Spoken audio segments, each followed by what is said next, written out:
Well, good, great morning, everybody. And it is time just to kind of show you what's cooking in Gail's kitchen. So today I want to talk about the assembly of the lead box idea, and I'm going to show you what I've done in the past and what I'm doing right now so that you have some ideas, and I think it will serve you well. So I'm super jazzed about this. I would have made them all last night, except I would have probably been up until 3 o'clock in the morning, and I do need a little bit of sleep. Okay, so let me just show you what I've used in the past.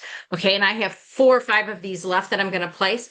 And this is a little box that I got literally from Hobby Lobby. They might have been $2 or $3 a piece. I glued a flower on the top. I did have to cut my own little hole on the inside with a X-Acto knife. But what I did was I put a piece of tape over it first so that it was a clean cut. Then I just got from the dollar store these cheesy little pens, pop-up pens, and I tied a simple ribbon to it, but I used a glue gun to glue the ribbon to the pen so they're not going anywhere. And then on the corner, I punched a hole through and punched a hole through here to tie my entry slips on. So there's a little hole right there. And again, I put tape over that so that couldn't tear out. The pen is literally left right up here. And then my sign, I had these run off, and then I personally laminated them and put them on a popsicle stick, put them in the back side of my container, and glue gunned it on the inside. You see why Emily suggests that you do something different? But this is what I had. Now my sign has my QR tag if they don't fill out this tag. If they don't fill out this form and pop it inside here.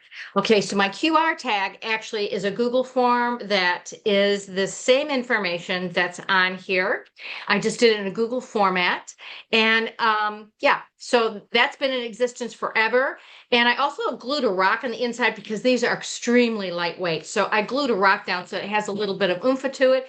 And I actually put a two-way sticky on the bottom of this. On the back side is, on the back side should be my sticker with my ID and contact information. Looks like I covered over it, need to put a new one on top of it. So this is how I used to make them.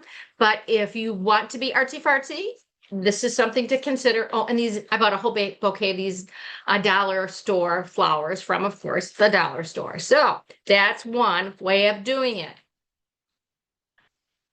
The next way was Emily's recommendation, which were to buy these are called ballot boxes, and they're super easy. Like she said, this lid comes off.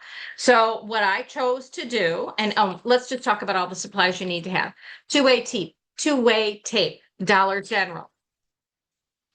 Pens, cheapo pens, Dollar General. Now these pens, because my intention is to put out 24 of these, I got 30 pens, and the cap comes off. But here's something important. This little piece comes off. Why is that important? Because you see this pen on here? They can't take the pen anywhere because I literally popped off this little black cap, pop the ribbon inside it, put the cap right down inside it. So it's safe. It's not more than likely going anywhere, right? Because people don't, I mean, they're not going to take it off there. Then, oops. Then I took and just a piece of tape, I taped it behind the ballots. So I'm not the ballots, but the entry forms. So I might do a glue gun on that one just to make sure it doesn't get pulled off accidentally and I lose it. Okay, this is super easy to assemble. You don't need to have any origami skills. Thank goodness. This card and Emily's work that is 4-2 a card. So I printed those off. And then I decided, because I know this from marketing psychology, that things stand out in your brain longer if they're on a blue background. So I printed on, first I just, had blue cardstock, cut it 4-way, and then added my sign to this. So here's what I learned. I used sticky glue for this one, and the paper kind of warped. I went, oh, that's a bummer. So you know what you could do? Print it on white cardstock, glue it on this, and then glue this onto your backboard if you like. I just wanted it to stand out a little bit more, so that was my fussy on that one. Now Emily had talked about, about using the satin lips bags, and I went, oh, that's a great idea. But here's the thing, you've got, because you can run off 4, and I have 12 entry forms in my bag because I wanted to find out how many entry forms would fit in one of these cello bags. So this is what I did, okay, because I don't want them to dig down in the bag. They'll pull it off because on the back side of the bag, I put 2-way tape all over. I put it down the sides, across the top and bottom, and even did an X. I mean, I want this baby to stay. So I just did that extra 2-way tape. So I said, okay, I'm going to need to make the bag, the cello bag, shorter than the entry form so they're easy to grab. So I just cut the bag a little bit shy of the length of the entry form. As you can see right here, the entry form ends about right here. So it's easy to grab. I mean, not the entry form, the cello bags end right here, up here rather, and the entry form just easily pops out. So, you know, get this together for yourselves here. I feel like this is a real cool thing. On the backside, I will put my sticker that says Gail Marchand, Mary Kay Leadership Team with my website. And I also put a note, text for a free skin analyzer at my customer care number. So I have a way to reach out to me. And then my pen will just pop right inside the front here like this, ready to roll.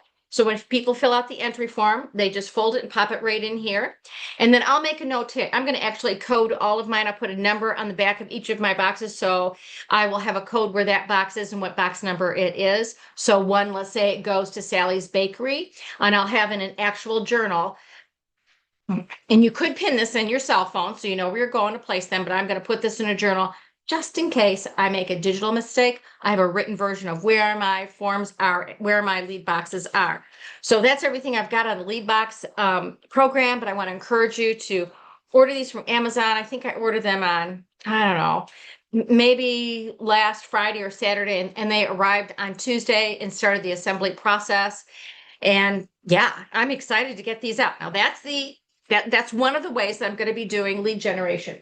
The next way that, and this is one of my favorites, as I'm placing these lead boxes out in community, I can do honoring working women at the same time. So here's my honoring working women swag bag, because I always like to give something, and I'll walk up to somebody and say, have you had an opportunity, we're honoring working women in the area. Have you had an opportunity to receive a freebie from Mary Kay?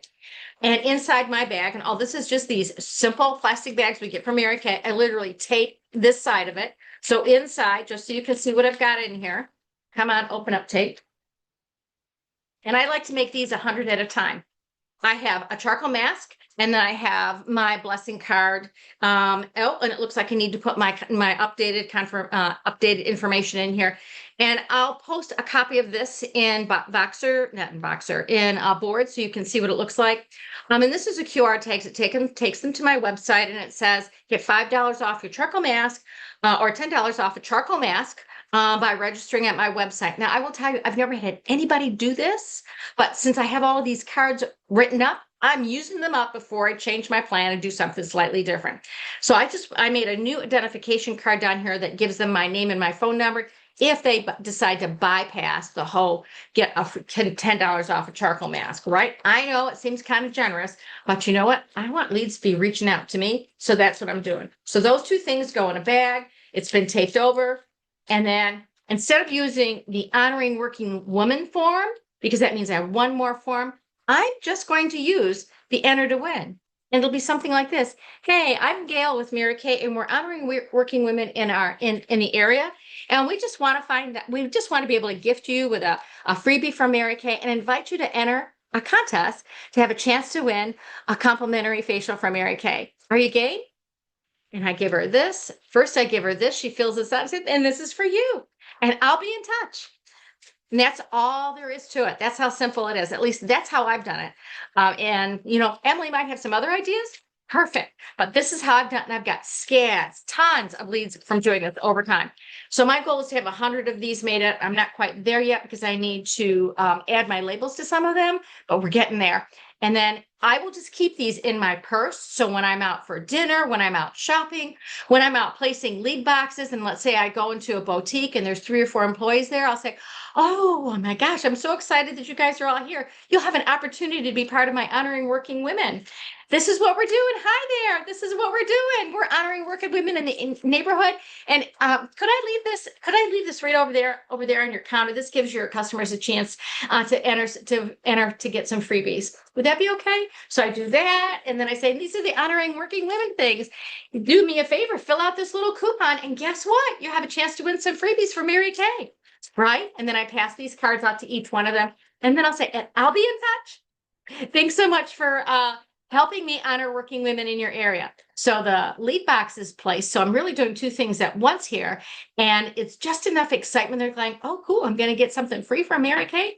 Absolutely. And I might say something like, I'll reach out to you the next 24 to 48 hours because I will. I'll plug them into my project broadcast group. And then I'll send them a text and I'll say, hey, this was Gail. I dropped off a Mary Kay sample for you. Do I have the right person? That's always my first number. That's always my first text because I want to find out if I do. And they'll respond yes. I'll say, oh, great. I'll make sure to enter you in our Mary Kay our Mary Kay drawing now. And I don't do too many drawing. I don't do too many details on it. But that's how we start that whole process. So that's another video. Just wanted to get the ball rolling and getting your boxes put together. And this is one of the lead generating activities, honoring working women. It's also known as warm chattering if you want to keep it simple like that. And just passing out samples. Okay, that's it for now.